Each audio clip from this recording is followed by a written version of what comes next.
Welcome to Inside College Soccer.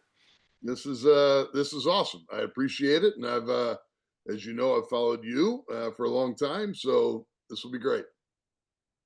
Yeah, it will be, brother. And I've got so much respect for you. And we'll talk about, your projects and Camp Shutout and what you've built, because I think you filled a hole that is much needed in this country. So for those that don't know, we've got two old goalkeepers here that are gonna Ah, bitch and moan for an hour about what we used to see and how the world used to be, but we'll also try to give some ideas of what we think things should look like going forward a little bit here. But always good to absolutely. talk to a goalkeeper, man. Same. There's a lot of good qualities that just happen to be ingrained in the DNA of a goalkeeper, young or old. It's there. It's there.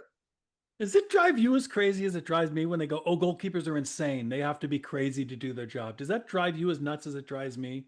It pisses me off, and it pisses me off because most of the goalkeepers, especially in my UWM time, and certainly in the Marquette time as well, were like elite level students. They were phenomenal leaders. They understood how to manage difficult moments. So it's like I don't get it. Well, I get that a ball can be 50, 60, 70 miles an hour, 5 yards away, and you're putting everything on the line. I get it, but at the end of the day, I also think there's a really good level of leadership and problem solving that comes with that. Not clownish, ridiculous, foolish behavior. I count them as more stable and great people. Yeah, see, that's been my experience too. As a coach, hey, myself as a player, I can't judge myself as much, right?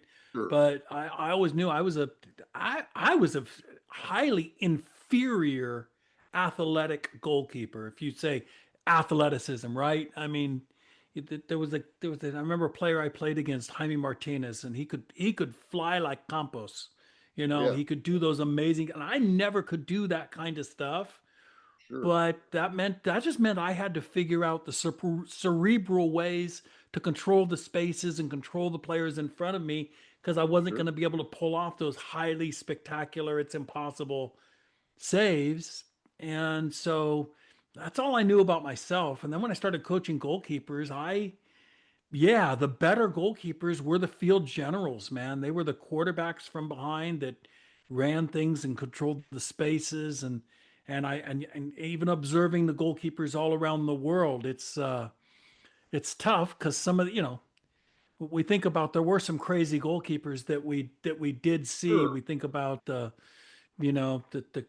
scorpion kicks and we see that kind of stuff and go, oh, that's Higuita and yep. and and those guys. But it drives me crazy when they say that, oh, you have to be insane to be a goalkeeper. You got to be crazy.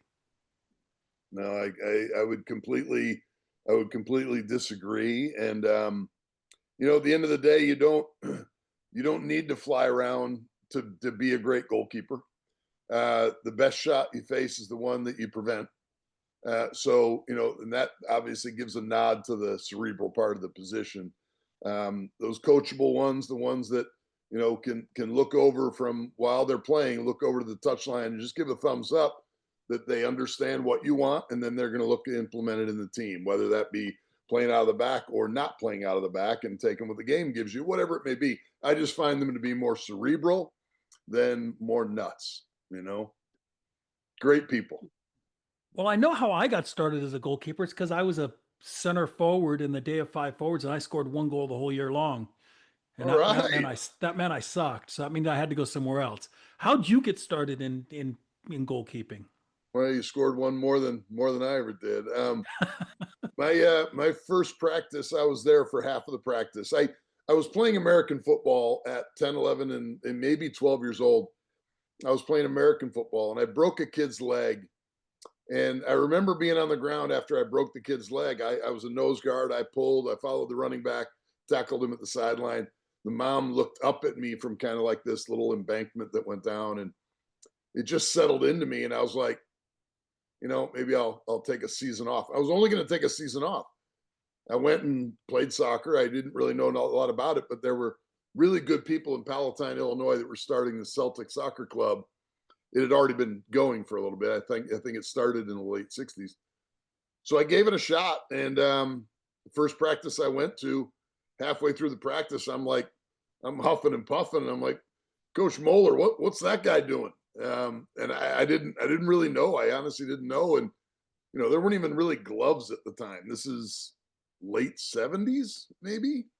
Yeah, And no gloves. Do you remember your first pair of gloves? oh yeah, homemade. What were they? What did they look like? Well, the homemade ones were the garden brown gloves. And they'd sew ping pong paddles on them. Do you remember Say that? around the fingers. Those were my first legit pair. Weren't those shit? Holy cow! How did those make it to market? Ping pong paddles, like it was going to help. The ball was slicker than my hands for sure. It was slicker. Exactly. Oh man, I'd My love first to have crazy pair of gloves I ever tried, though, that you can buy them in Home Depot. They were knitted gloves, and they would glue dots. that the kind of sticky. And when I put those on, I go, oh, this is kind of cool. They worked for like 2 weeks, Yep. but Yep. before they stopped being. But it was cool to get a little bit of sticky. Yeah. Then I remember Yeah. using Stickum. I used Stickum for 2 or 3 games because I was a Raiders fan.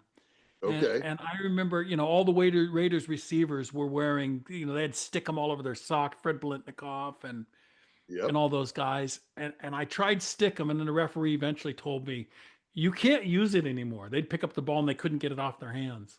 Exactly. Oh man. I I think one of the best products out there for a goalkeeper that will never work, but if you put on wide receivers gloves and hold on to a soccer ball, it is a special kind of adherence. Now, you add a little bit of moisture, they're awful. There's no depth to them. So you're not dealing with 4 millimeters or anything. You're dealing with a Right. half a millimeter, maybe at best. But the actual just ability to hold the ball is ridiculous out of those gloves. I can see why Odell Beckham didn't drop that ball that was 8 yards over his head in the Right. end zone, Right. because how do you drop a ball that has the adherence of that thing? Those gloves. So, Right. but the Dino Zof 040s, Yule Sport, they were probably my first wow gloves, red, white, black. I wish I still had those. I follow some people that follow or collect retro gloves or what have you. I just remember those were great. I loved those. And then over time, I mean, these guys behind me, those are players I've coached, but there you can see there's just every different brand you can imagine: Titan and Puma and HPG and on, West Coast. They all largely are going to get their what you would call it in Pakistan, their latex, and Right. so they're largely similar gloves. There's not a ton of changes in the past 30 years, other than maybe some finger save stuff and what have you. So I remember walking into a soccer store in the Bay Area, and I was an adult goalkeeper playing in the adult leagues, and I tried on my first pair of super soft German latex gloves, and I had somebody toss me a ball. I thought, oh, this is cheating. Is the first thought I had was, this is Yeah, cheating. This it's is this awesome. is so unfair. This is awesome. Yeah, And except the problem was, the best glove, people don't realize they put color in gloves and it deteriorates the tactile stickiness of a glove. So sure. pure, super soft German latex gloves, they only last a game or two, Yeah, but my lord, are they sticky in all conditions. It's yeah. amazing how great That's new awesome. gloves are, which is why pros, that's what they use, and they get a new pair every game. Oh, sure, sure, without a doubt. The white super softy palm, 100%. Those were great. They still are great. And you're right. Over here having the green different things, it does take away. Now that's a Casey Keller pair. I never coached Casey, but met him, and he's one of my all-time absolute end of day favorite goalkeepers. And The that's game against Brazil in the United States oh, when he was I've never seen a goalkeeper in my life more on fire than Casey was that day. yeah, yeah, I'd love to I, talk to him about that game specifically. yeah. What a what a special performance. The guy played on 4 continents. Yeah. He did it all in the sense that he also did college. Trailblazer before his time. Him and Brad, and going overseas and doing what they did. And it just, and I think to a degree, Miola set a little bit of a path for them. Yeah. Didn't make it overseas, but these guys saw that, okay, we're being looked at. Um, Right. so that was good, in that regard. But in fact, that's Tim Howard's glove there. I met Tim once, but that was sent to me. I never coached Tim or Casey, so those two. And I think that's Miola's glove there. And Jim Froslid got me that one. And we used to wear his gloves back when Tony had a brand. And Okay. it was for a short time, and it was a long, long time ago. But those three guys, I didn't even realize I put them all together. But those three guys, man, I hold in so, so high regard. Yeah, those guys and the other guy I remember right around that time was Ian Foyer, and I've Yeah. Ian's a buddy of mine. I've talked to Ian, but those watching those guys make it at the level that they were making it at, and like you said, Tony wasn't able to make it overseas, but what he did with our U.S. national team at the time, he was, one of my guys that I look up to is holy crud, this guy is different. He had a swagger about him, and a real, real next level confidence when he played. It was just great to see. I mean, he's basically fresh out of Virginia when he was playing in '90 for Gansler. And, to go up against 90,000 whistling Italian fans, whatever was in the crowd, Right. good for him. And Ian, I saw him at Big Joe's funeral. Rest in peace, Big Joe. And Yeah. what a cool dude, man. Ian Foyer is as good as they come as far as an academician teaching. A player, he was phenomenal. A human being, unreal, and so versatile in music and acting, and then coaching as well. I mean, love that guy. Love that guy. I was gonna say he made a pretty good predator too. Exactly. Yeah. Yeah, he did. Yes, he did. 100%. Love that. Love that. Yeah. No, that's great. That's great. So okay, so you were like me, you kind of sucked on the field. Yep. So how'd you end up in goal? I asked Mr. Moeller, Coach Moeller, if I could do that. And he said, sure. So I think we had a water break, and second half of the practice, I was in goal. I didn't know what I was doing. I didn't have any training. But there were two guys at the high school that I started to follow and emulate. Dean and Steph Herndon, and Palatine High School in Palatine, Illinois. And I just I absorbed everything they did. I was a ball boy behind their goal. Tom Nanini was a friend of mine. He was a peer in my age. He had goalkeeper knowledge. So I at least started, doing whatever he did and try to emulate as well. But Dean and Steph is who were above me and who I was trying to be. But that first day, I certainly don't remember much about it other than I didn't have to run. The physical nature of the position allowed me to do what I wanted to do. I didn't mind hitting people. I should have hit more people than I did as a goalkeeper, meaning on exits and different things. But Right. my height, I'm not 6'4", so I didn't exit as much as other people wanted me to exit. But at the end of the day, I didn't mind mixing it up with somebody on the ground to break away, whatever it may be.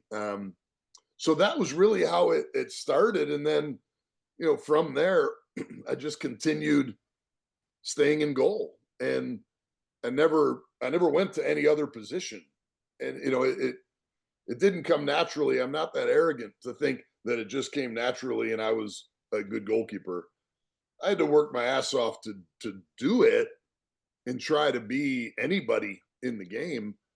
But fortunately, I in high school, my I had Alex Mihalovic, Georgi Mihalovic's dad. He was my coach, but our rival coach recognized me and sent me on to Parkside, and that's where collegiately it went on. I was a better baseball player than I was a soccer player in high school, so I thought I was going to play college baseball. Um, it just didn't happen. I couldn't hit a curveball, so I could hit for power, but I couldn't hit a curveball. That's always the separator, man. Exactly, man. When your knees buckle, it's just it's one of those things that couldn't do it. But you throw the fastball to me, and I'll hit that shit out of the park. But Right. I couldn't take the curve. It made me buckle. Did I lose Yeah. you? Yeah. No, I think we're back. There we Yeah. go. Short little blip in All there. right, there we are. But we're back. Love it. Yeah. No, I get it. I Love get it. the differentiator. So you went and played at Parkside. Yeah, yeah, yeah. It was great, man. Rick Kilps treated me really, really well. I quite honestly, I had a choice between Illinois State, Northwestern, and Parkside. Illinois State doesn't have a program anymore. Tim Carter was the coach. Northwestern, Michael Kunert was the coach, and then Rick Kilps. And I couldn't even spell ACT, let alone get a good grade on the test. So I wasn't going to get into Northwestern, Right. but he continued to recruit me, even though and there was no scholarship, and my dad was an athletic administrator. I was the youngest of seven. I wasn't going to all of a sudden go somewhere for soccer kind of on a whim. And Northwestern was a Big Ten program, but there wasn't many other Big Ten programs even out there yet. In Right. fact, Madison played in our league in Wisconsin called the WISL and the Big Ten. So our schedule at Parkside included many Division One teams. But I wasn't going to walk away with whatever, probably at that time, $160,000, $180,000 in debt. They had no scholarships. They had no money for assistant coaches because after I finished at Parkside, Michael offered me an assistant job as well. And I said, wow, this is great. It was 1996 or 97, I think 97. And, got around to talking about pay. And he said, yeah, that's the interesting part there. There is no pay. So, Right. that made it easy to stay where I was making 24,000 a year, which was UWM. But I loved Parkside. They wanted me. Rick Kilps treated me well. I think I had a good career. My son's playing there now.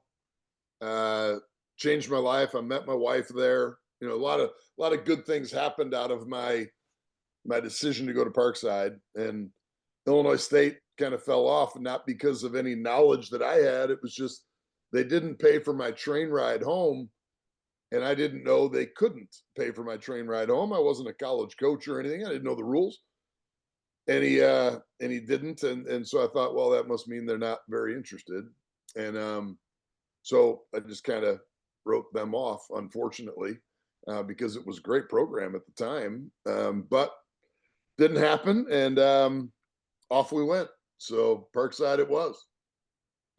I love the one thing you said in there, man, and Bobby Clark talked about this in our very first episode. He said it's so important for a player to go where they're wanted. Yeah, And you said you yeah, ended up going to Parkside because they wanted you. And people yeah, don't understand these kids try to beat doors down, man. And yep, the coach tells them, is stringing them along. Oh, send me more film. And I know you came to my camp, but send me more film. And okay, well, send me your schedule. It's like, dude, you've seen me play in like 5 pieces of film. You've seen me play at your camps. You've seen me, you've come out, you've seen my team play because you're recruiting my teammate. And these players are still chasing these coaches. Dude, at what point do you wake up and say you're not wanted and right, understand that even if that coach takes you, you're still not wanted? So now I was kind of related to being married, Stan. It's like, or getting married. It's like, are you going to beg somebody, please love me, please yep, marry me, please marry me? right, Okay, well, if we're 50 years old and we're both single, I guess I'll marry you, and then that's how you want your life to go. You don't want to Sure. be loved. You don't want to be wanted.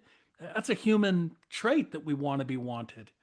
And I Exactly. think it's so important to want to be wanted.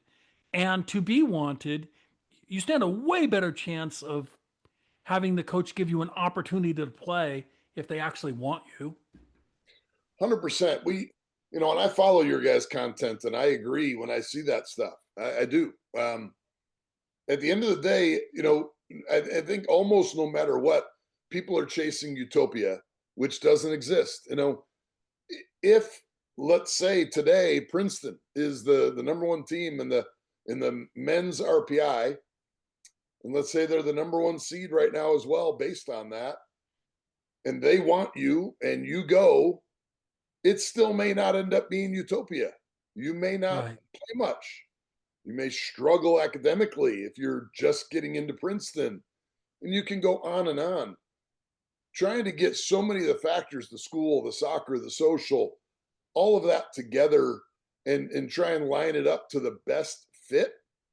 All the other stuff is bullshit. You want to go to a place that is going to end up being, when you wake up every day, that's where you're waking up. That's the gym you're going to. That's the weight room you're going to. That's the coach you're going to see every damn day. And, you got to put yourself into a position where you're going to love every damn day and, do your best. That's going to be hard to do as well. Again, there's no utopia, but boy, it is important to try to find a best fit. And, mine was Division 2 over Division 1, and I loved it. I felt it was best. I got a lot of Division 1 teams on my schedule. We were NAI and Division 2 affiliate, playing against UIC and Northwestern and Wisconsin, and I could go on.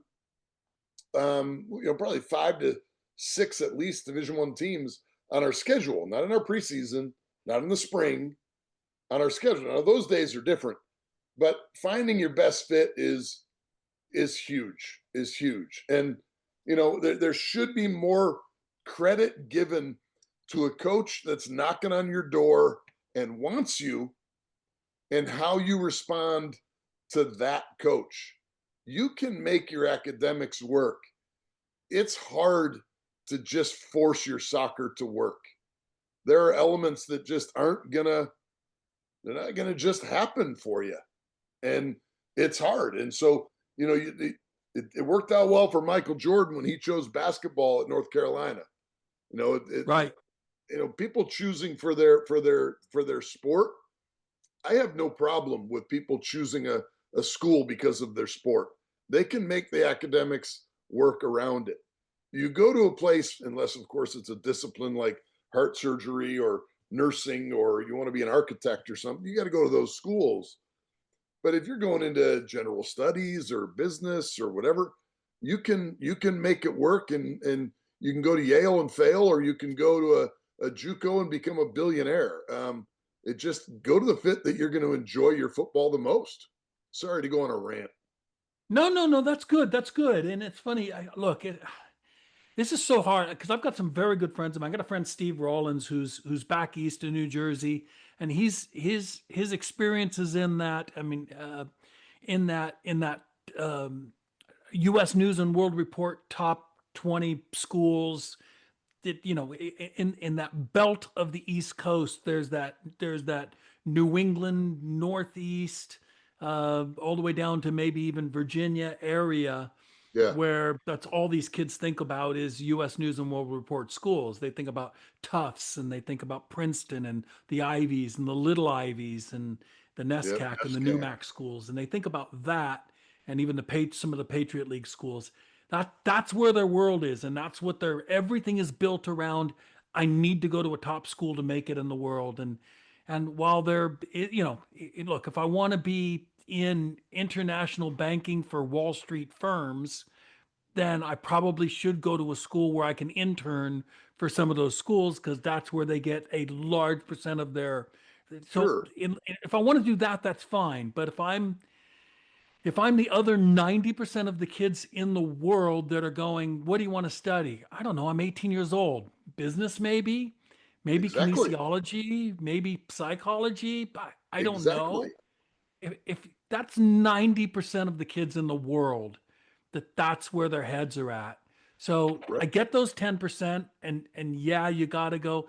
If you want to be an aerospace engineer because you want to design rocketry for for the United States military, then okay, you need to go to MIT. That's where they Sure. get most of, or you need to go to Caltech, or you need to go to Cal Berkeley, because that's where they're recruiting from. That part I get, but that's only 10% of the kids in the world. Maybe it's less than Exactly. that. Most Right. kids don't know what they want to do, in which case, junior college to Parkside is an acceptable pathway. It'll work for your life. Is that Right. what you're saying?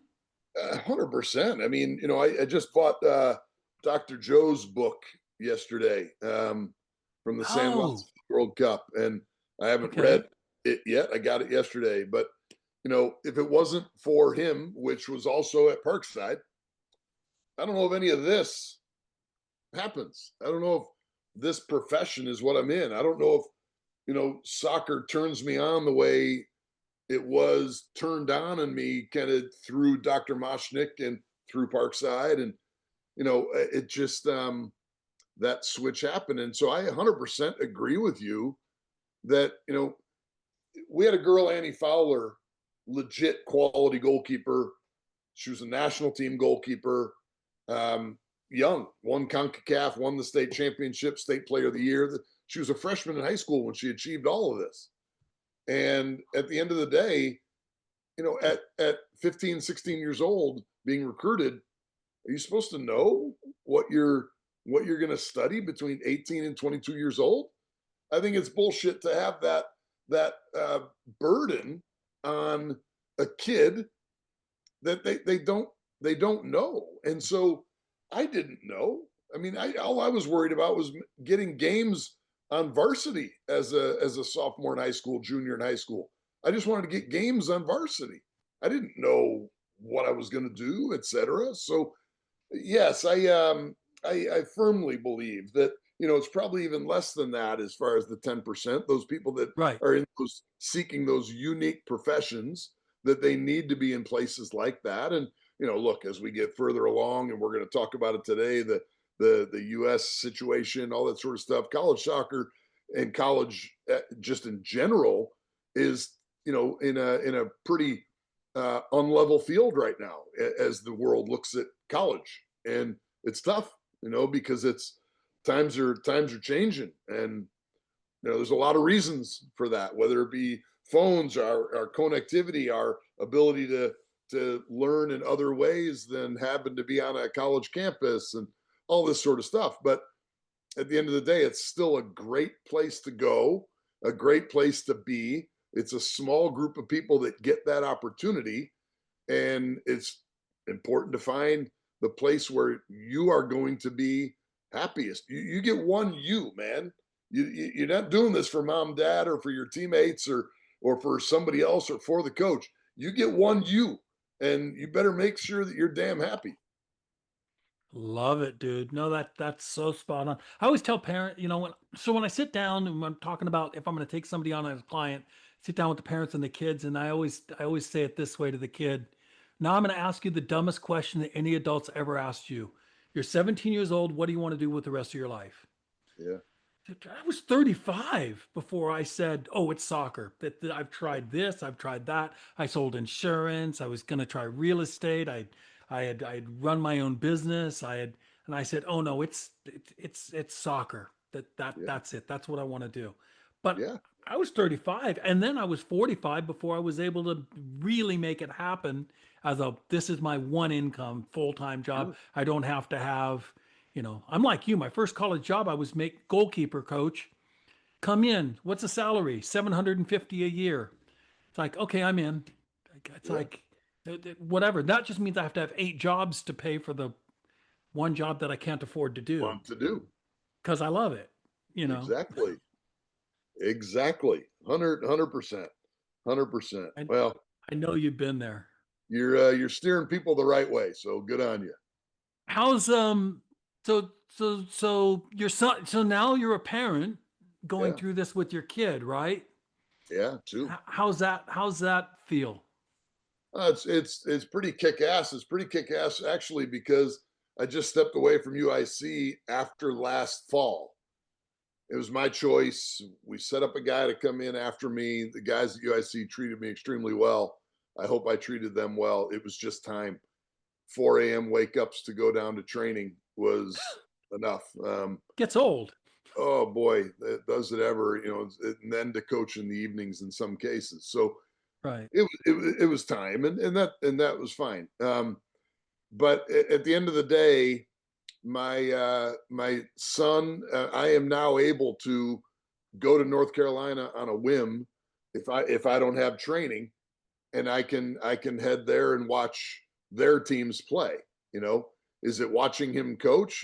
Not necessarily. It's watching the byproduct of his coaching, and they're doing extremely well. He's at High Point University, and they're anywhere between 7th and 11th and 12th, and depending what poll you want to put a barometer on, whether it's RPI or a national poll or the seedings committee and the rankings committee and yada yada. So right now, if the season ended today, they've got a bye and they've probably got a home game. Past that, who knows? There's still plenty of football left, and they have a tough game coming up, and yada yada. So it was a joy to work with him. He was a goalkeeper. He's now coaching the goalkeepers at High Point.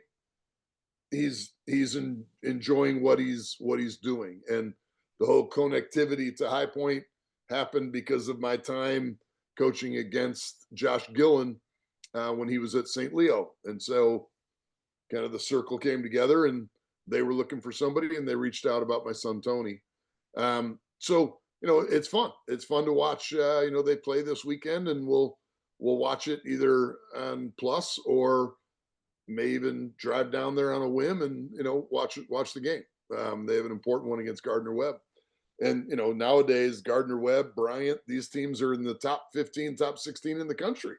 Gardner Webb not so much right now, but Bryant certainly is. And then my other son Tank is a midfielder slash winger, at times right back. He plays at Parkside. He turned into a lanky player. He's really good on the ball. Plus player. When he gets it, he generally keeps it. Really good on the set piece. More so from a distant ball served in, more so than say in and around the box. Really, really good player. And, who knows what his future holds as well. It could be in coaching. It could be in, whatever. It could be in the trades. But he loves the game. There's a picture of him up here, a picture of my son up here. And I'm blessed to be in an office that is all, soccer stuff in it. And, some of it's my career, some of it's what they do. And, it's just, it's fun to be in the game. And then it's fun that they've chosen this path. It's not a path that I said, this is where you should go. And, I hope that based on that they enjoy it. It's all you can ask.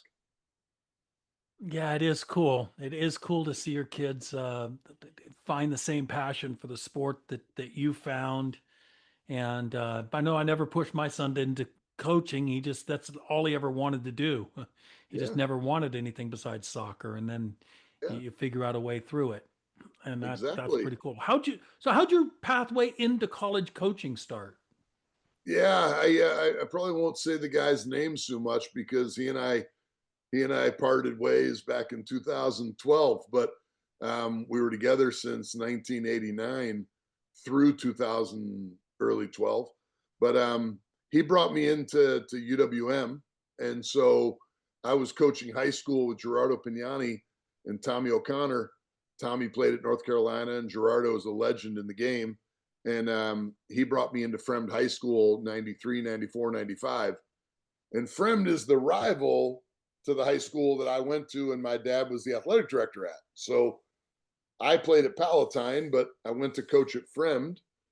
It worked really well. We did really well. We had a state championship appearance. We lost, but things were going well, and I'd already known this guy that took over the job when another guy left to go to Yale and become the head coach. So he brought me in as an assistant coach, worked my way up into an associate head coach role, went over across town to Marquette University in 2006 and did our best to build that program. And he is where, when I say parted ways, he offered me the volunteer role after being a pretty highly paid associate head coach. So that wasn't going to go over real well, so that didn't happen. And then I moved on to Loyola, and then the head coach was let go. I was a finalist for the job, didn't get it. And then Madison for a few years, and then UIC for a good 6-7. I say that because I wasn't not 6-7 this, but I wasn't in the COVID year for them, so I couldn't cross the state line because COVID, didn't cross the state lines, Yeah. so I couldn't Right. go Yeah. down. Yeah. Yeah. Exactly.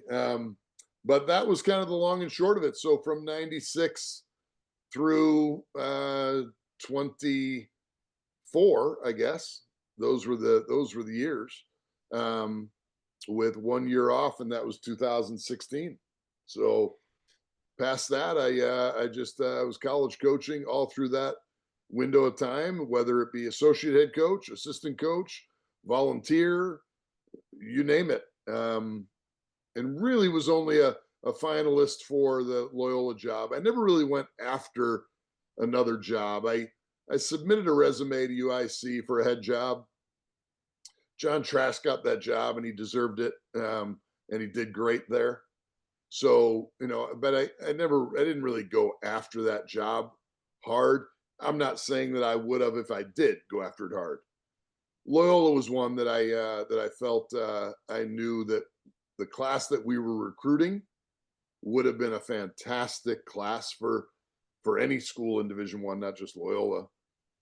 Brendan Eitz was great to bring me in, but unfortunately after that season they let him go. So it didn't happen. And then as again when we talk about this US stuff, there's a guy in that group, Pat Kraft, and he was an AD at Loyola, and he's a football guy. And why he's involved in a project like this, I don't know. I don't have a ton to offer about Pat Kraft, and a ton of good to offer, I should say. And it didn't work out with him and I in the possibility of getting that job. But at the end of the day, I really enjoyed my time there at Loyola. It was just short lived, unfortunately. And then Camp Shutout grew in that window of time after. It was already at 200 kids at Marquette University, and we were hosting it at Marquette University. But we grew beyond. We were at 2 fields and 200 kids, and then it grew from there. And it was kind of organic, really. We didn't plan the growth like it had to happen. It just we moved before I was let go, and then it grew with that move. Yeah, it's funny because I watched you grow from, oh, good, nice camp, everything's great, to, oh my Lord, this thing is blowing up, and you sell out now, and if the kids don't get in early, they aren't getting in. What do you attribute that to? What do you think? What do you think happened there? Well, it's a great question. I attribute it to, I can't say just our move, although the people in Stevens Point have been great to us. We're in a natural grass facility. We're in hotel lodging. We're in what's the convention center, amenities. That's huge for us to have our meals and meetings and different things, registration. We overtake 2 hotels, so we fill up every bed in the convention center and a Holiday Inn Express. I attribute it to a couple things that would be, at the top of the list, and that would be the people that have been around me a long time, and certainly my family, in particular my wife. She manages everything. You look over here and there's paperwork, for camp, and thank God for her, because my job is to get the goalkeepers there and make sure that we are speaking goalkeeper and we're not speaking something else, that we get the right staff. And I could list a ton of them, but Doug Cardozi, Chris Dadian, Caitlin Kelly, Joe Zimka, my family, Tony, Tank, Mary. I've already just mentioned some, and I'm going to piss off some others. So, You're they're right. I was going to say stop naming them because you're going to leave somebody out, and then they're going to get pissed. exactly, But an exactly. unbelievable staff. Yeah, it really is. And you know what, Don? We choose. It's a conscious choice to choose somebody who has a passion to teach. They might have had a good career, they might have had an average career, but they have a passion to teach. I'm over the bullshit of having somebody come in with ego and thinking it's all about them.com. And we've had that. And it's it is there is zero joy in that. And let alone if you get 3 or 4 or 5 of those, it doesn't work. And when you are at camp, and I know all of this sounds rubbish because it should be at every single event anybody ever runs anywhere in the country or anywhere in the world, but the focus should be 100% on how do we help the goalkeeper that's here become better. Period. Full stop. End of story.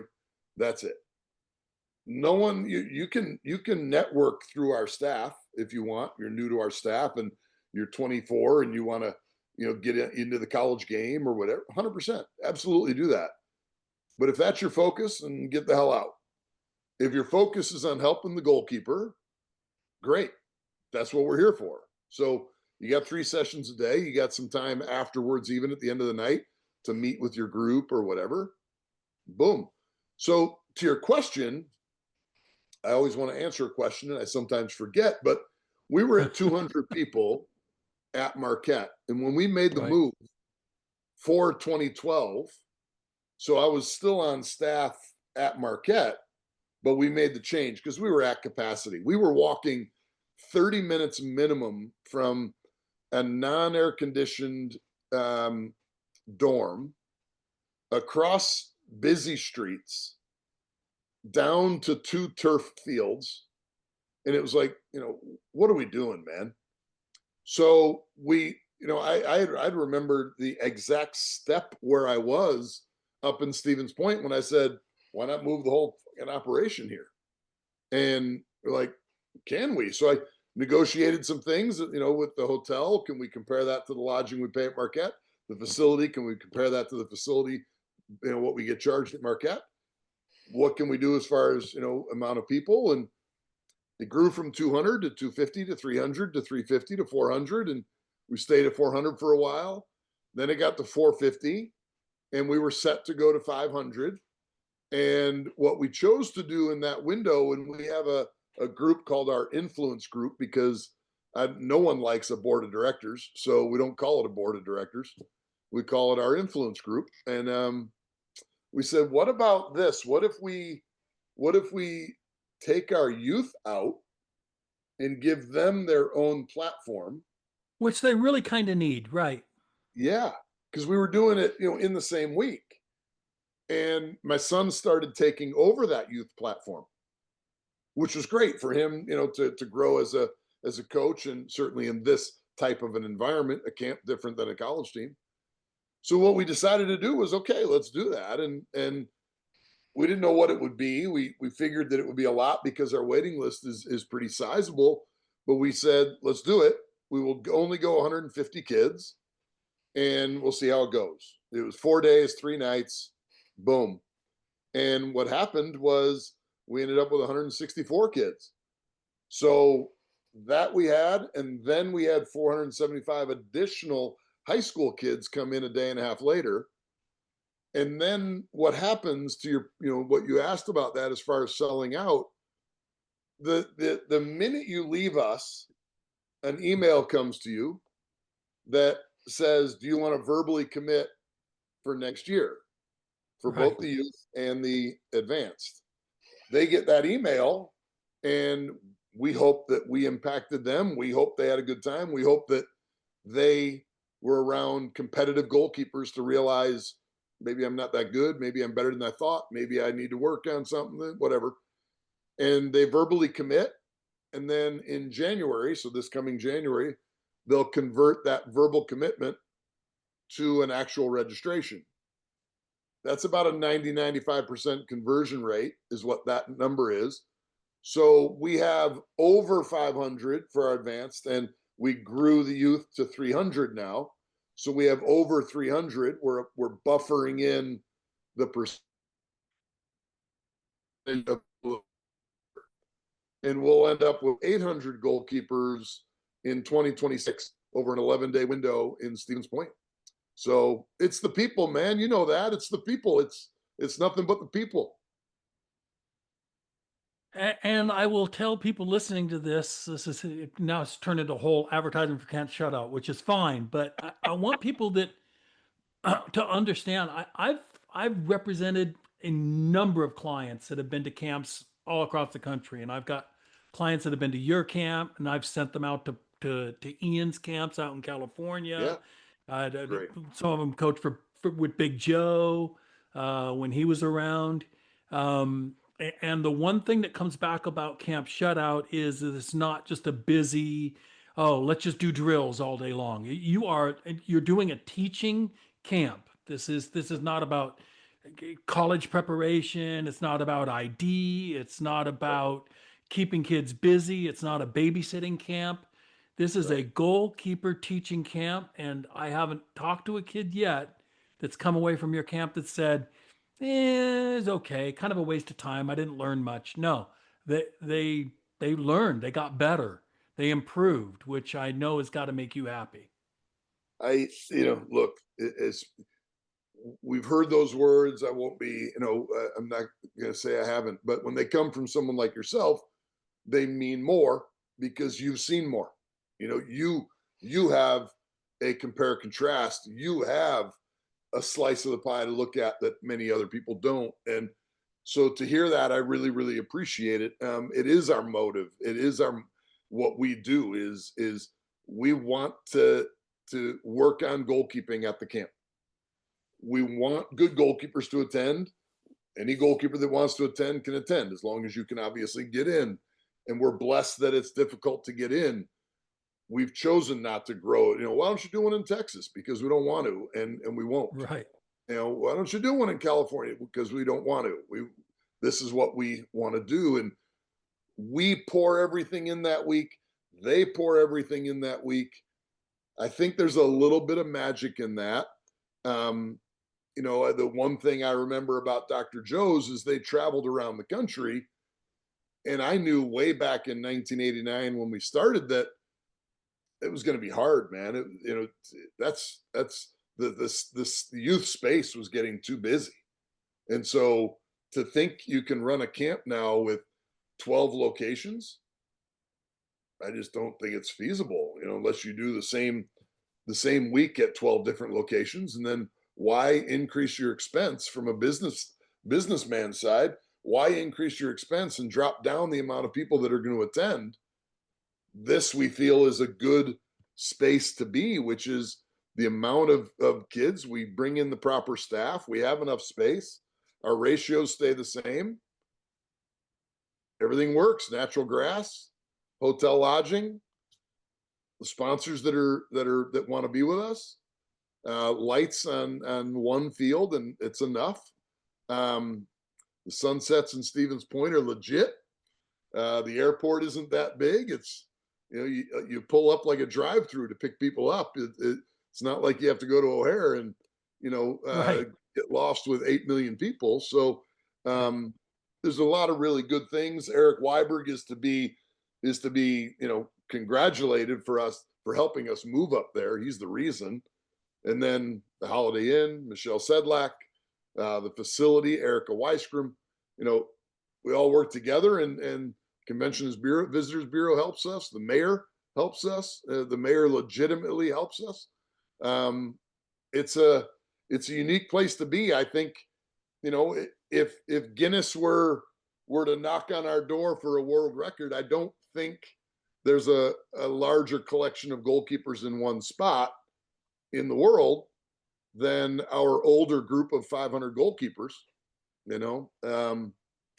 So, and there's some really, really damn good ones, and there's plenty that need plenty of work. But we have professional caliber goalkeepers that come through the program, and we've been fortunate to send hundreds and hundreds on to college soccer as well. So it's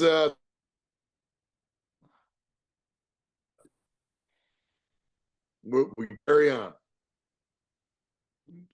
Yeah, and there is a need, man. I mean, it's you and I have seen goalkeeping change from being just a shot stopper, pretty much just a shot stopper. I mean, when I played, they wouldn't let me take my own goal kicks. I was so, Right, we had field players that could hit it farther than I could, so that's who took our. That's the way it was. right, So I was a shot stopper, and that's really. Two, now you have to be as good with your feet as a field player. Not, you know, you got to be able to almost be able to play the field if you want to compete at the higher levels in this country. 100% you do. You've got to be a center back plus be a goalkeeper. And the fact that we can't handle pass backs anymore, or throw ins, they should be able to throw in the ball back to us and we just pick it up and switch the field, throwing it out or punting it. It can't do that. It's changed the game, right? So how have you changed? How's your training evolved to with goalkeepers, your philosophy, I guess I would say, on training goalkeepers? Well, How has that evolved over the years? yeah, I think it's a great question, and actually, I don't think it's one that's even ever been asked of me because I still work with FC United goalkeepers. As recent as last year was working with the UIC goalkeepers, so plenty of them in working in match related scenarios. And I'm a firm believer in this. I think that's a ton of bullshit that comes from head coaches as it relates to the building out of the back. The mandate at the youth level is ridiculous. It's because who suffers the building out of the back in tough moments? More often than not, most of the time, a higher percentage, whatever terms you want to use, it's going to be the goalkeeper. Okay, that when things go bad, they didn't play the perfect ball, or they didn't show at a better angle, or they didn't give a call. You don't see and you don't remember, oh, well, that CB had an awful touch. So how do I change? How do I address it? I address it this way: that you take what the game gives you, and if the game gives you a build, you build back. If the game doesn't give you building out of the back, then you go long. Just take what the game gives. Backs are available because they're squeezing and they're only playing with the 8 and 10 and center of the park. Okay, well, that's what you take. You take your outside back, pop it up and over. So what do we do coaching wise? Because yes, I think there's even more problems coming in to us as goalkeepers. I think they're going to limit the balls that are played back to us. They've already just taken away our movement, or our advanced pressure on a penalty kick. I think they can make the penalty box, the penalty area smaller. Certainly the attacking players would love to see it stay as big as it is because it's like a freaking mountain, the penalty area, unnecessarily. It's just 18 out and 18 up. It's not like they put a ton of thinking into it when they invented the penalty area. But I think a lot of that's going to come away. But what we do is we spend a ton of time with the ball at our boot, because if you were to analyze a goalkeeper, if you were to analyze 20 goalkeepers this year that are playing at an ECNL, a GA, an MLS Next, a higher platform, national teams, etc., probably of their actions, it's anecdotal, but you're looking at 60, 70, 75% of their actions being with the ball at their feet. So if that's the case, then you got to spend a lot of time training with the ball at their feet. So we spend a lot of time in rondos as our training. Goalkeeper rondos, the two in the middle can be a goalkeeper. The ones on the outside are using their feet, and we put some of our lesser goalkeepers in with our better goalkeepers. They understand they have a responsibility to teach and to continue to show standards. So that's what we spend enough time on. you can beat your goalkeeper up with shot stopping and having them dive, and breakaway, and risky exits to claim services, and live services certainly. Um, and I don't know that that helps a lot. I think the easier part of goalkeeping is the shot stopping. The holding of said shots, it's a lost art. It's something that you and Yes, I, it is. And that's another one pissing me off. yeah, yeah, All this and so blocking stuff. yeah, so I don't, Yeah. it's something that is a standard for me to today. So it might get lost on the next gen after me, but it's not going to be lost on me. So while I'm still in Right. that window of time, in this window of time of coaching and teaching, I'm not going to allow it to drop as a standard. Shot management, steering, parrying, holding, those things are all important. I don't expect you to hold everything, but what are you going to do with the ball that is holdable? You're going to hold the damn thing because you should, and you're not going to spill it where you save it, and then give the obvious chance at a goal. So that, to me, I spend a lot of time on the feet, but I continue to hold the standards really, really high when it comes to our actual shot stopping, and in particular holding.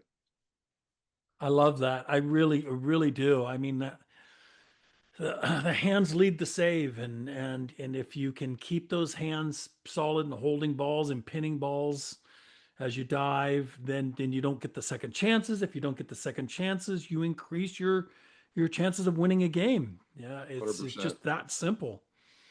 100%. Uh, Last night I was how's on with UGKA, and we were talking about set pieces, and I had just gotten back from right? Michigan, and the game ended 1-1, and one of them was a cracked set piece from about 24 and cracked it in the upper 90, and then the goal for the opposing team was an Olympico, and our goalkeeper, a kid I know and love, and he's a huge part of our program, Daniel Reyna, got caught going forward for a ball that wind was coming at him, and the guy whipped it in swinging and tucked it in the back post on an Olympico, and two set piece goals. And at the end of the day, you'd like those to be stopped.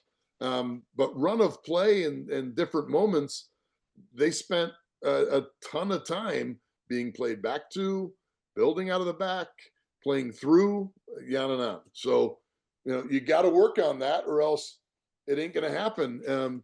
But screw the coaches that put so much pressure on the goalkeeper, because at the end of the day, are you going to expect anything out of these field players as it relates to, let's say a goalkeeper gets sent off and you have to put a goalkeeper in? You're going to excuse them if they make a mistake here, there, whatever.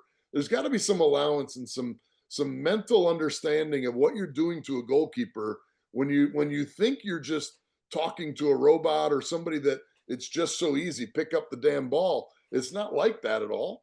So there's got to be a little understanding from head coaches, again, more in the youth space, that understand that it's not just that easy, and you do need to take care of the goalkeeper, because last I checked, if you didn't have one, your team would be struggling mightily. So anyway, I'm obviously an advocate and a defender of those that put on the gloves. No, it's okay. We can talk about that. I say the only position in the rule books that says you must play with one is what? A goalkeeper. Goalkeeper, Only exactly. position on the field. It doesn't say you must play with the center back. You must Right, play with the striker. It says you must play with the goalkeeper. You must have exactly. one. So obviously the founders of the game thought it was a pretty important position too. Yep, yep. A sport within a sport. I mean, it really is a sport within a sport. So yeah, it's a lovely position. That's for sure. And one, I admire people that play it. I admire those that came before me. I admire those that teach the position.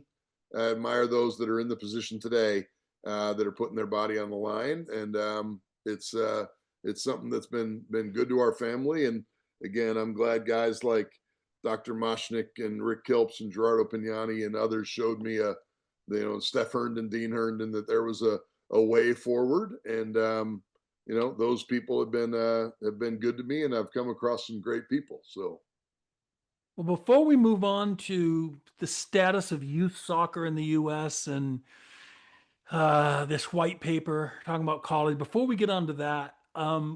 if there was one bit of advice that you would give a high school age keeper that says, "I want to play in college," what would be your best advice to them?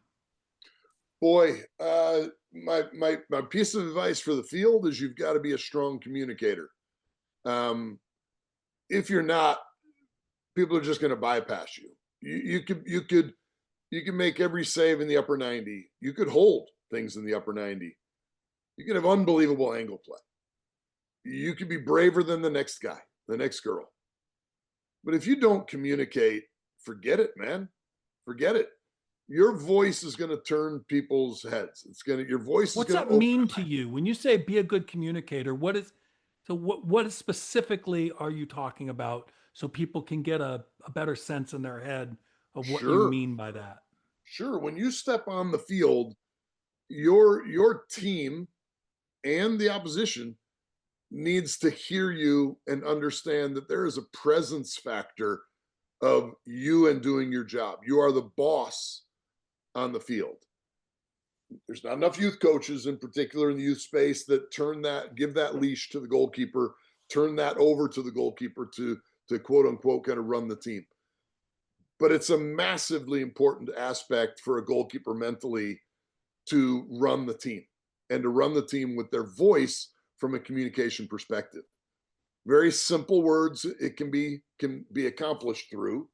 It can also be accomplished occasionally being calm. But when there is let's say it's your own final third, your defensive third, and there's a problem that arises, it's no time for somebody that just wants to have a nice little lighthearted conversation or say nothing. It's not the time and space for that. The time and space is to have a boss that's going to solve the problem, have the ball get either played away or built out, and then all right, we can get back to a little bit of shape and normalcy and put ourselves in possession. But when you're not in possession and you are defending, in that final third, the house is on fire, you have got to be that fireman that's going to put that fire out. You Right, can do it with your voice more often than not, or you can do it with your physical elements. You don't want to have to face shots. You want to be a shot stopper, then shut up and don't say anything. If you want to be a right, goalkeeper, then solve the problem before it happens. So, it's one thing to say, hold or step. It's another thing to say, stop, and now all of a right, sudden everybody hears you. Everybody is paying attention. And if John isn't stepping, then you can get into John with the same right, inflection. But that communication, it people somebody, in fairness to the college coaches out there, a bunch of them are good friends of mine, they want somebody who is a boss. They do want somebody that is going to put themselves out there. They're going to be a little bit of a cartoon character like this guy up here, and they're going to be somebody that's in charge. And that's what is really really needed. You can be great with your feet. If you don't have that, I don't think that there's going to be a ton of opportunities for you. You can be unbelievable with shot stopping and breakaways, but if you don't have the communication to solve them, the opportunities aren't going to be knocking on your door. There are so many elements to being a successful goalkeeper: playing a high line, being great with your feet, being brave, being durable, having great size. But the common denominator for every single one of them, as far as it relates to what you can do to be successful, is open up your damn mouth and solve a problem before something bad happens to your team. Because the older you get, the finer line is that you're going to be playing in 1-0 games more often than not, in 5-5 games or 5-4 games. That 1-0 scenario that you could have solved is massively important. So that would be my one piece of advice. I love it. So here's one that I hear a lot, and how do you respond to this one? Look, I'm just not comfortable talking, and it's just not who I am. The coach is trying to force me to talk and be something I'm not. And I hear this more from the girls' side than I do from the guys' side. And Yeah. how do you respond to that? Well, I think it's rubbish. I do. look, you can say, well, go to a college game and sit by the goal and listen. Go to a pro game, sit by the goal and listen. If you have time, go to a see if you're allowed to go watch a college team train, and listen to the goalkeeper. Okay, because they are going to communicate at that level. It's almost a mandate. But I'd be so cold, Don, as to say, look, depends on the age. We're educators, right? So we want to help people, but I would be so bold as to say, and I've said it to my goalkeepers at FC United, if you can't open your mouth and you can't solve problems and you can't express it through your voice, then maybe this position isn't for you. I'm sorry, Exactly but what I say. It's it's not. I exactly what mean, I say. choose something else. You know, it, it Right. it's not for everybody. So Right. that is something that has to be done if you want to be successful in this position. I love it. No, I think it's the right advice. Look, and it's not for everybody. You can have all the skills to be a goalkeeper, but like you Become said, a striker. if you can't command your box and control your box and everything that happens in front of you, you're not going to be successful in today's game. I think that's fantastic advice, man. Yeah. That's great. So And I it's something that's appreciate missing that. in the youth game. It is missing. Okay, and I'm being broad here, but I go out and watch thousands of games all across the country at all levels, and it's missing at the youth game that the goalkeeper's just standing there, Yep. not doing anything, Yep. Yep. And we have a waiting for kid, the ball to Talia come to him. Naaman. Talia is a pretty good goalkeeper in our club. And it's taken a while, and I've had patience with it because I do see her slowly getting it, and it's coming along. And she's becoming a much better goalkeeper. She's already good. I love the kid, but she is becoming better with her voice. And I use her as an example when I talk broadly with the group. Talia, how many years have we been talking about your voice? She said, 3, 4 years.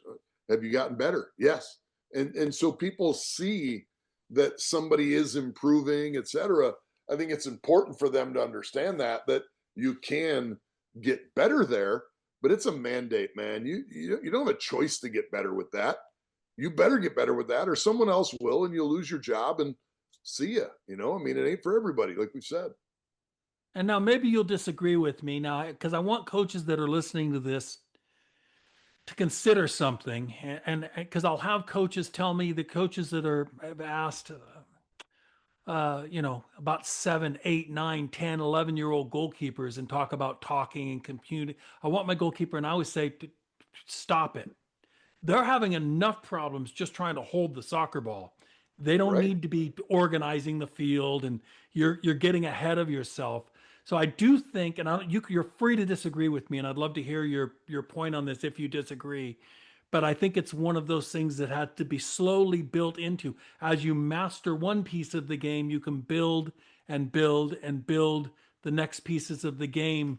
You don't have to throw everything at a 10-year-old or 11 or 12-year-old all at once and expect them to be a great communicator and a great shop stopper and stay great with their feet and great at passing, because I think it's too much to ask, and I think it's going to make them want to quit if you throw too much at them. What do you think 100%. about that?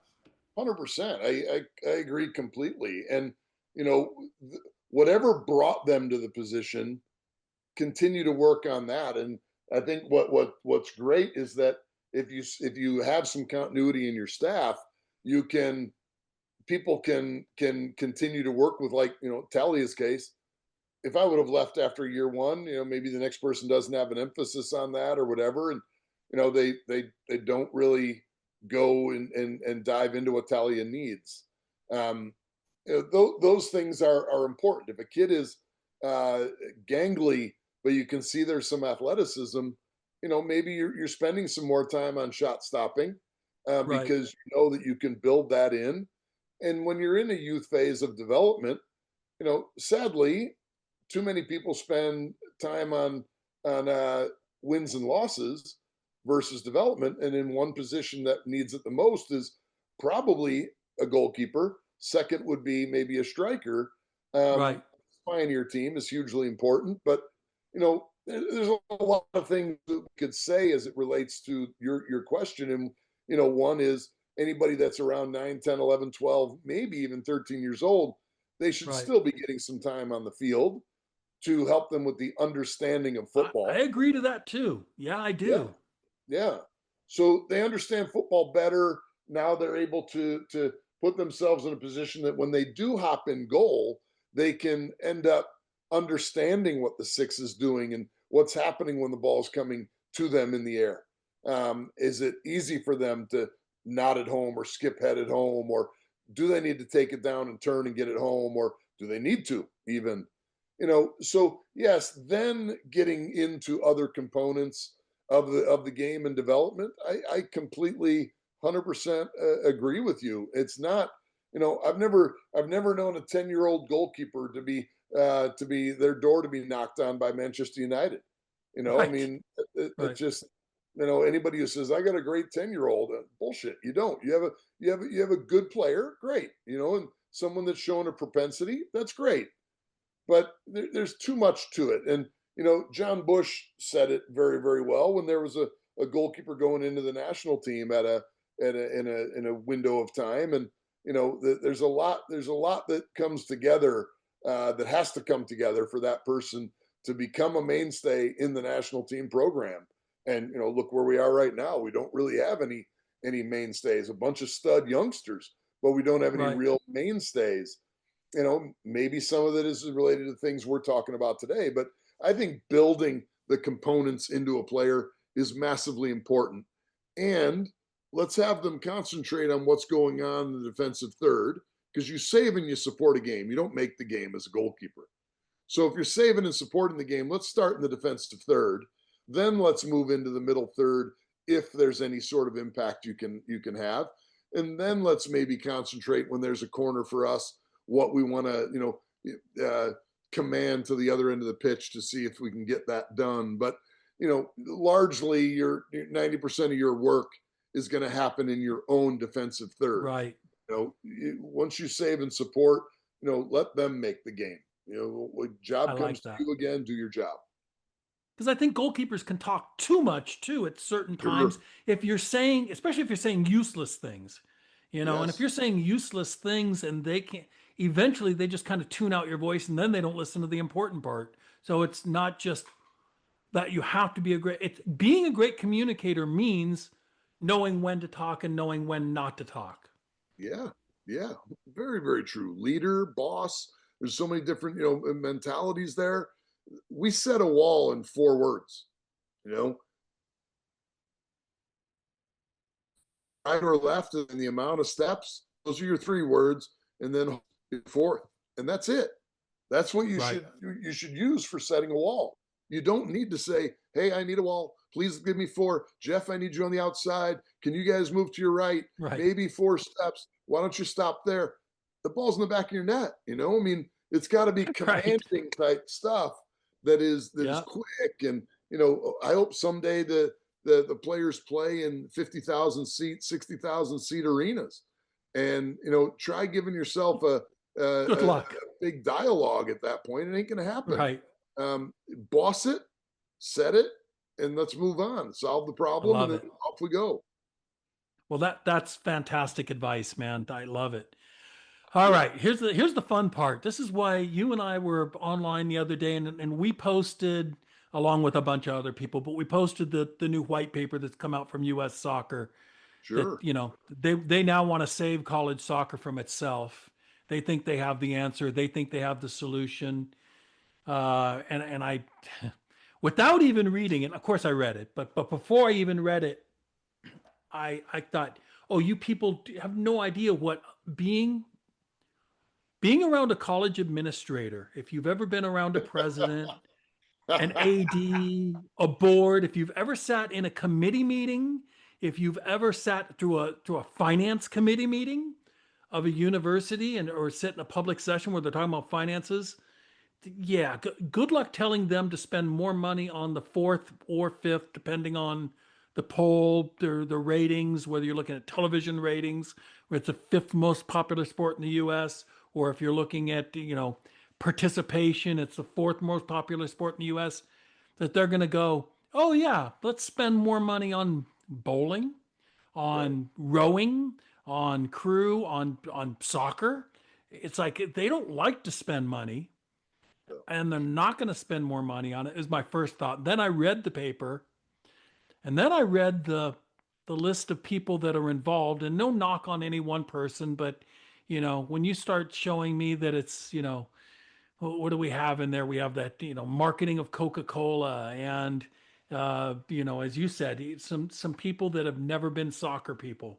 right. And Right. I'll let you two throw out the names if you want. You know some of these people better than I do. But 80% of that committee makeup is non-soccer people. Right. And they're going to save college soccer from itself. And I thought, oh, like, I don't know. And people are, oh, I'm so excited, and it's like, dude, don't get so excited. This is Uh, this is just talk, well, it's busy talk. 100% talk, and you know as well as I that um, we've been through these waves before. The 21st century model's been going on since the 20th century. Right, Uh, so, you right, know, I love Rob Kehoe. I love his passion for wanting to make that happen. Sasha was with him trying to make it happen, and it didn't happen. Um, Look, college soccer needs to save itself from college soccer first before U.S. soccer thinks they can save anything. And I'm not going to give U.S. soccer any credit in the world for saving anything, let alone college soccer. Pay attention to your own house, get your own shit together before you think you're going to solve college soccer. You're not, man. You know, Pat Kraft played football at Indiana. I was under he was an AD at Loyola when I was there. I don't know that Pat Kraft gives an absolute crap about college soccer. It hasn't been proven to me, let alone some of the leadership at U.S. soccer. We're not in a great place as it relates to where we are in the U.S. and I can go further in the sense of we are our own worst enemies in soccer. I mean, it's absolute rubbish. The Fire are going to play a playoff game in, I think it's this week in Chicago. I don't know who they play. I think they're playing at Bridgeview, though, stadium that holds somewhere between 18 and 20, maybe 22. Do you think anybody, including maybe even some of the Fire youth, let alone any of the other clubs in, let's call it Chicagoland, not just Chicago, do you think any of them give an absolute shit that the Fire are playing a playoff game? And what I'm saying is that they're not taking the night off of training to go watch the Chicago Fire. So the point I'm getting to is that we need to solve things before U.S. soccer is going to solve anything. Some of these big ideas and what have you, I'm not saying they're all wrong, but implementing regional conferences and getting away from the ACC and the Big Ten and the pick SEC for the women as far as Power Four conferences. Look, as recent as less than a year ago, the Big Ten and the ACC were going to merge and create their own landscape. Well, get rid of that shit because 10 of the 16 ranked teams right now by the committee that would host games are non-Power Four teams. right. And there's only 6 others because there's 16, and 4 of them are from the ACC. Fair enough. 2 of the others, Indiana and Maryland, are from the Big Ten. So, Right.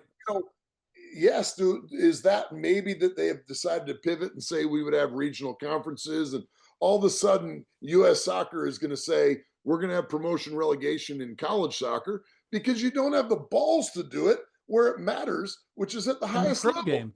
Exactly. Where everybody else in the world is doing it.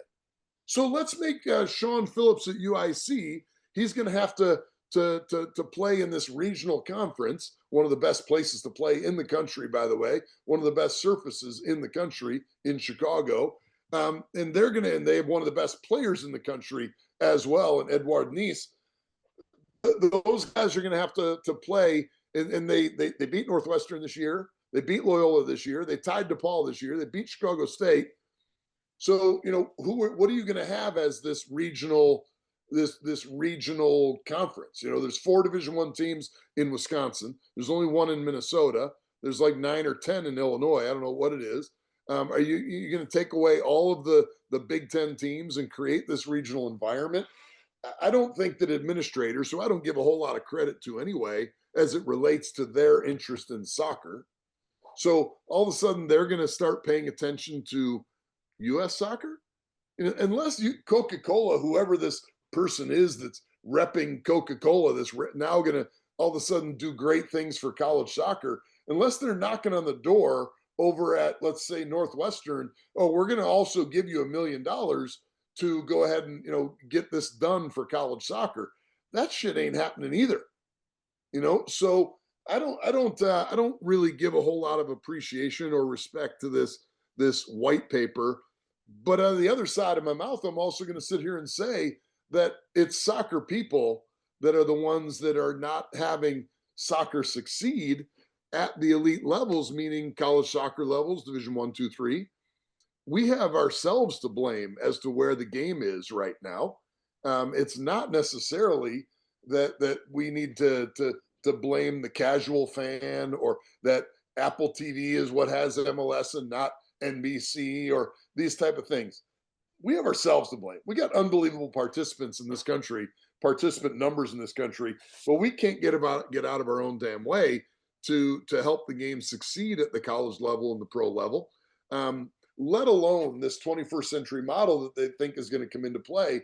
All of a sudden, that's going to put USL 2 in jeopardy for sure. It's going to bring some USL 1 players back into the college game that they're going to allow, because people are now being paid to play. So, there's a lot that goes into this that I just don't think, and I don't believe that there has been this group that's assembled 17 times, and they've really vetted out how they can truly help college soccer. Look, you go to UCSB, they got 9,000 people in the seats because Tim Vom Steeg gives a shit about UCSB soccer. And New Mexico used to be the same way. New Mexico put 4, 5, 6, 7,000 people into their games before they got rid of Jeremy and the program. Right. So, if you care, you can build your own program. And last I checked, New Mexico had men's football, and they were still able to do great things. UCSB didn't, and they were putting in great crowds. The women are drawing better right now than the men. I think that might be anecdotal. It's like I turn on ESPN Plus and I see better crowds at wins.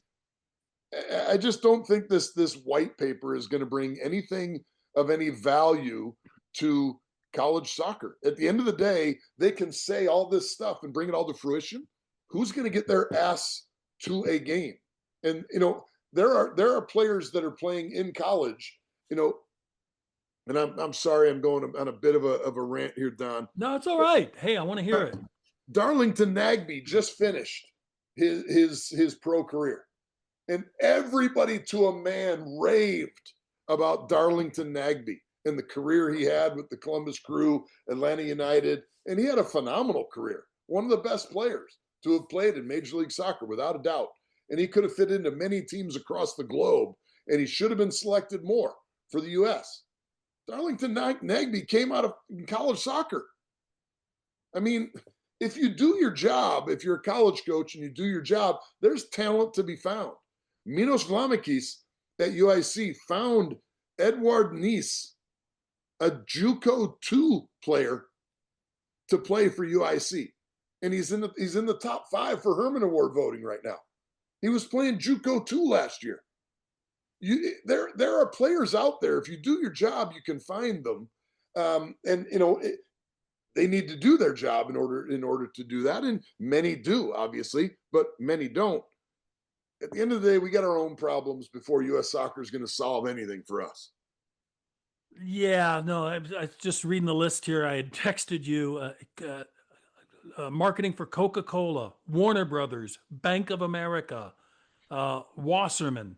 And Wasserman, I'm sure he's a soccer guy, but still, you're thinking the pro game. And that's the other thing that's, I don't know, I can't get past this feeling that, everybody wants to compare college soccer to pro soccer, and it's not. It's its own thing. And college soccer exists for 98, 99% of the kids in the country.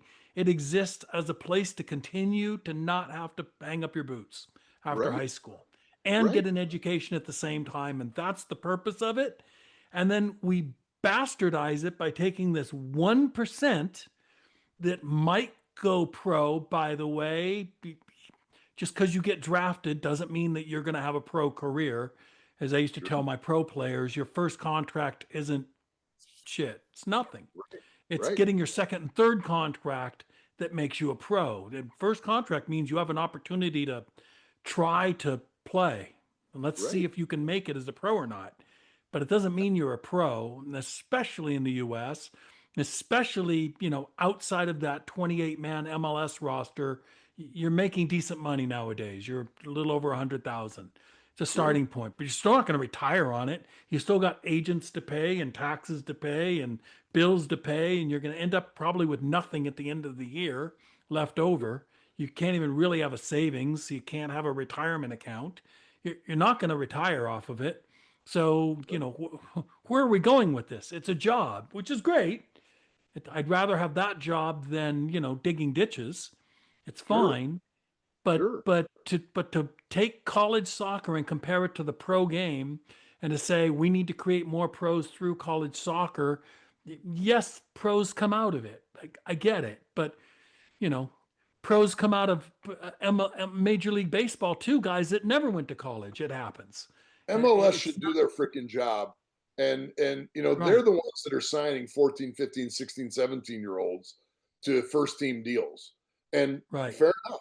There are enough of those kids out there that maybe should be signing that deal. Okay. Good on them. All right. But there are enough players as well that also what Chris Mueller, Tommy Barlow, Mark Segbers, uh, Catalano, these guys came out of Madison. Mueller's still playing. He went through a situation this year for the Fire, but he was re-upped. Barlow was with the Fire this year, got a ton of minutes. Segber's still playing in USL in the championship. These guys were all 4-year college players. AJ Cochran played at Madison, went on to the pro game in MLS and in the USL.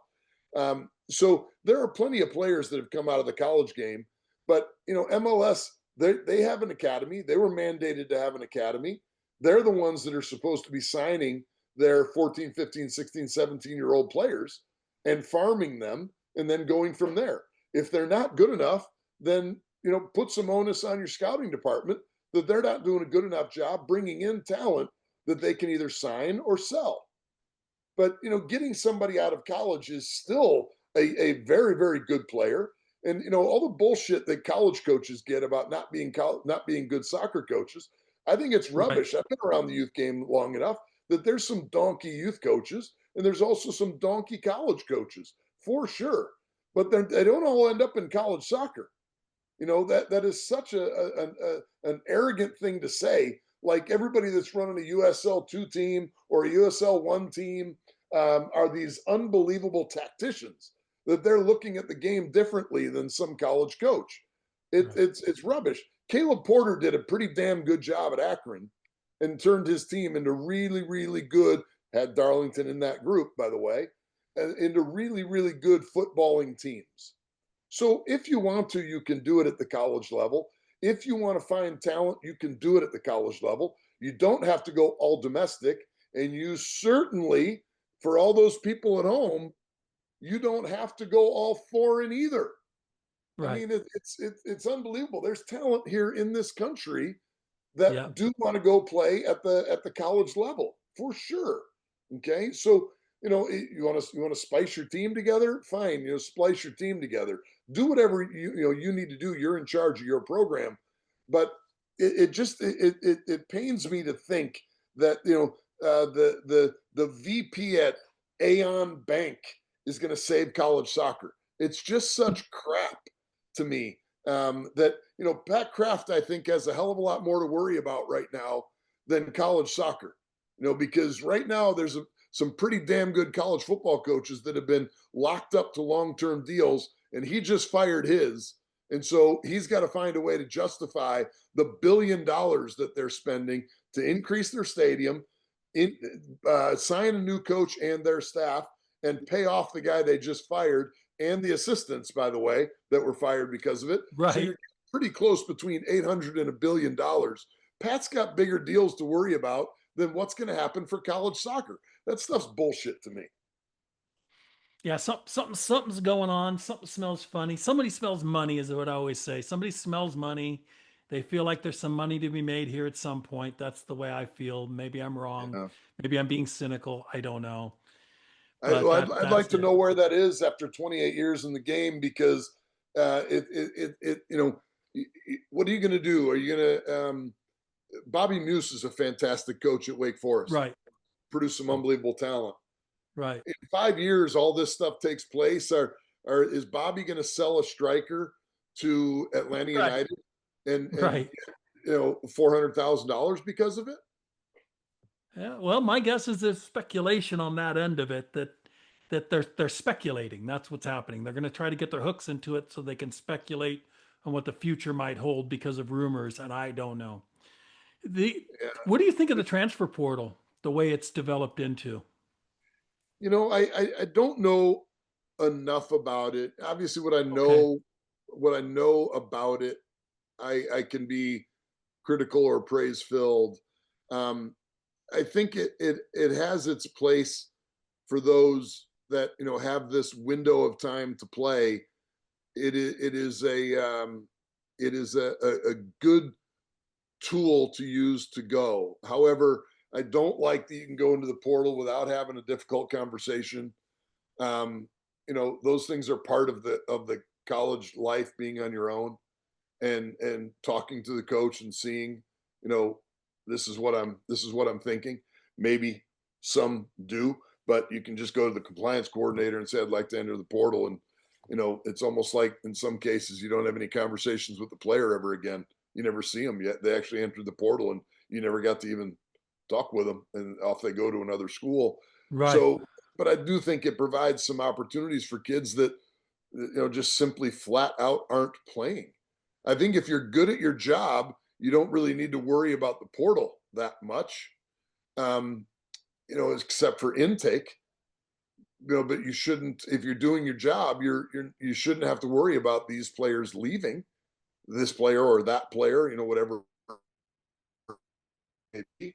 So that is a bit of an issue to me. How it was rolled out originally is different than it is today. There's lesser windows now to enter the portal, and this window, that window. I think that's an improvement in it. Um, it's still done on the black market. Everything is done on the black market, and Yeah. people are too naive to think so, or administrators are too naive to think that that's the case. I mean, John is leaving University A because he wants to go to University B, because Universities B told the staff of John's club that they like him. And so the club has no restriction. And they tell John, University B does like you and they will offer you this. Okay, well, John goes into the portal and the next day he's at University B. That didn't happen because the night he went into the portal, he got a text from University B. So that Right. that stuff, it happens, and I'm not saying it shouldn't happen, but it obviously does. And some things are organic. You just want out, and so you get out and you solve it afterwards. Fair enough as well. That's in theory the way it's supposed to work. But I'm happy that kids, young men, young women, have an opportunity to go somewhere and potentially play. I mean, as well as I the numbers that exist. In fact, better than I that the portal is where players go to die, because Yeah. most of the people that enter the portal don't end up at another place and certainly don't portal up. they Right. portal down and or they portal out. So, that's real. But it's a classic case of the rich get richer. Look, if you're the best player at a Division II school, you should have your door knocked on to end up at a Division I program. If you are at a lower Division I program and you're killing it, you should be sought after by a higher level program. Um, so that's logical. Edward Nice at UIC, he was killing it at where he Right. was JUCO wise, and ended up at UIC, a great footballing school with a great staff, and he's doing great things there. I just watched him 2 nights ago, and he tucked a great goal, past one of the best goalkeepers in the country, a top 100 ranked goalkeeper, top 100 ranked player. He's only a sophomore in college, and he's the fifth or sixth ranked goalkeeper in the country as a sophomore. And he put one past him that was a really, really good look at goal, a very educated look at goal. So there's guys like that end up having great scenarios. At least in the youth game, sadly, coaches try to hold on to their players too long and think, I don't want to let that player go. At least at the college level, it seems like there's more movement, and hopefully it's movement up. But at the end of the day, if you and I think, which I believe you and I don't think, that Jeff needs to leave because he needs to get into a Big Ten program or an ACC program, the numbers call that stuff bullshit, because 10 of the 16 teams today, over maybe 80% into the season, somewhere around close 75-80% into the season, those teams that would have a home game in the NCAA tournament, 10 of those 16 teams are not big teams. So if you're going to use the portal, think about where you want to go. Put some thought behind it. So I think it has value, but I just wish it was maybe once. Obviously, it's there for the at the break for it to happen also.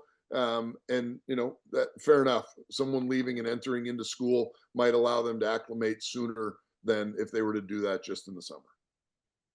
Yeah, no, I think those are fair. As a college coach, you've been around since the advent of the portal and through it, and you've seen it. I think that's a fair assessment. There's upsides and there's downsides to it. That the part I hate is that last week's podcast, as people listen to this, I talked to him earlier today, and it'll come out right before yours.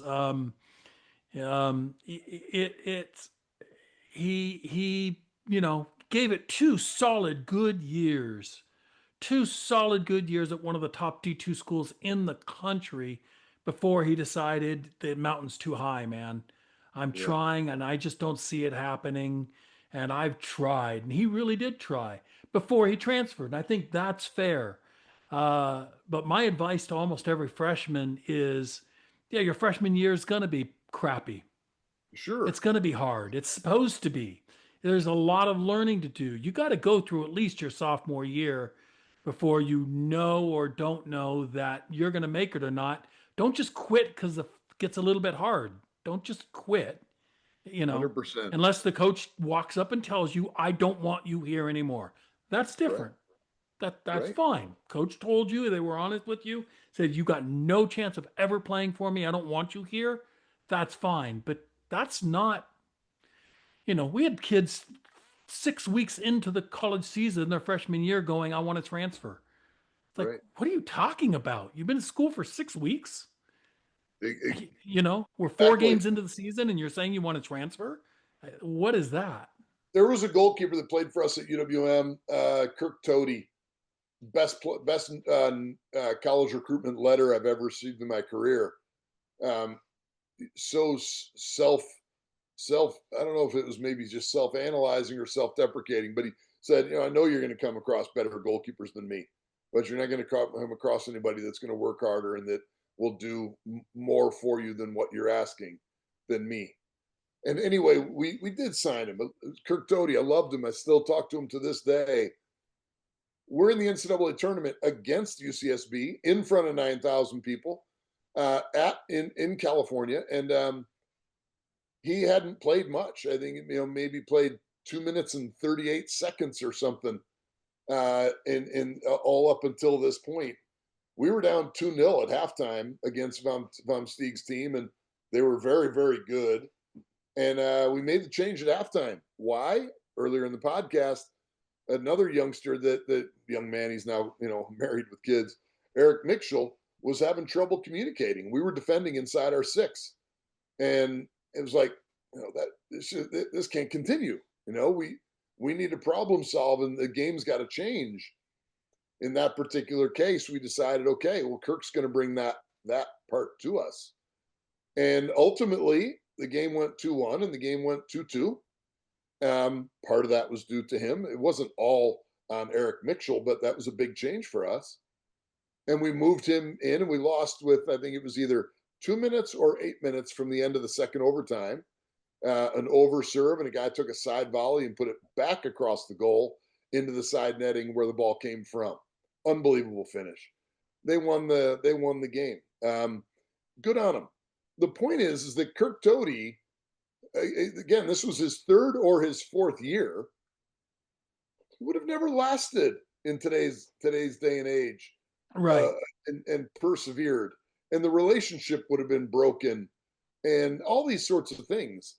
That I know that's what basketball and football coaches are complaining about, and they can, but it's a hell of a lot easier for them to sleep at night when they lose their best player, but they made $300,000 that month, compared to Right. a college coach that made $3,000 that month and lost Right. his best player to a team above him.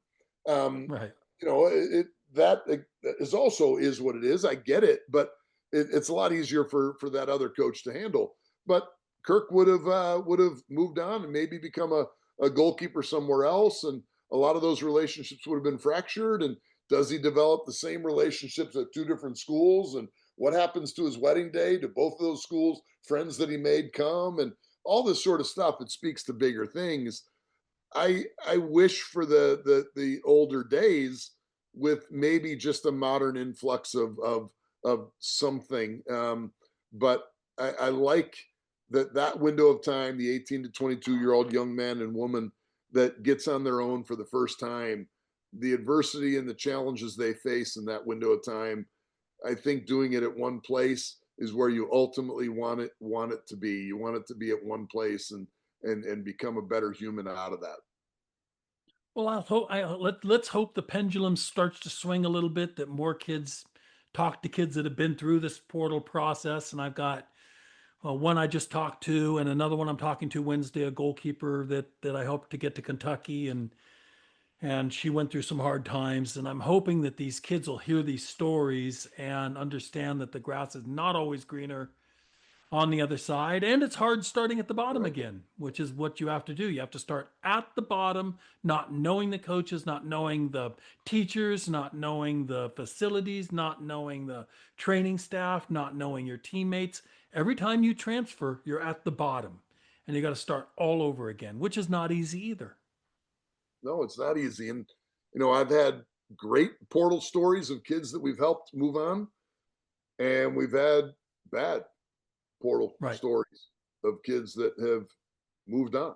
You know, Right. at the end of the day, all we can do, and you, myself, others, is help kids and be the young people, and be the best you can with as most trustworthy of a character that you can have, so a new coach accepts you and understands they're coming from somebody that is giving a great recommendation that is highly reputable.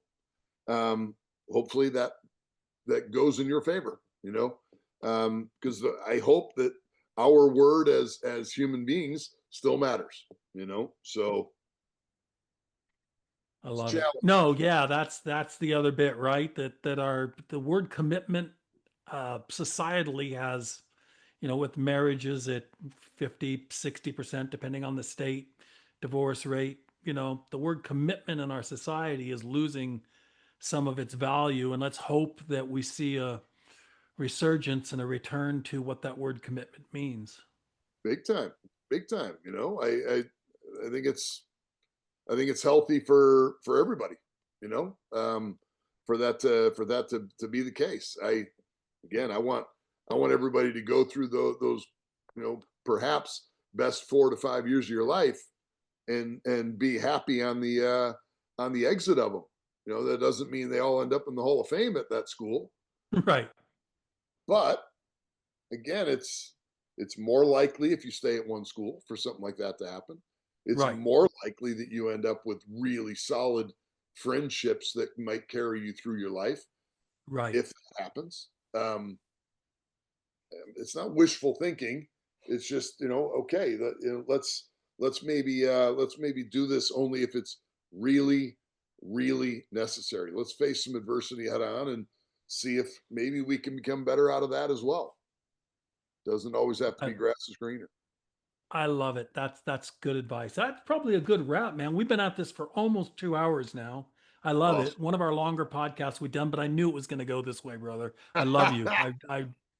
I love you very much, man, and I appreciate you, and Same. I appreciate what you bring to the space, and what you're Appreciate it. doing for our goalkeepers, and what you've done for to help college soccer and your kids. And let's do this again soon, sometime. Well, I feel the same about you, and I'd be more than happy to. There's plenty more to discuss, as you know, in the just the game. Doesn't even have to be the college game, and what you've done for countless thousands, probably moving them on to their windows for their careers, I think is awesome. So, and I know a lot of the people that work with you and for you, and they're great people as well. So keep being that guy. Thanks, brother. I appreciate you, man. All right, everybody. Thanks so much for joining us this week, and we'll talk to you next week for another episode of Inside College Soccer. Well, I hope you all enjoyed that. Stan is a gem, man, especially for in the goalkeeper world. And look at the notes for the show, and we'll make sure that we have all of Stan's information, how to get a hold of him. Camp Shutout is where you go to get great goalkeeper training. And look, for those of you that are starting to get into it's getting late. I don't really have a spot in college yet. I'm still looking. You realize we're getting into November here pretty soon. By the time you hear this next week, it'll be November. And you may want to start thinking about a gap year. Well, gapyearsoccer.com is a place that you can go to learn about some opportunities in Germany, in England, in Spain.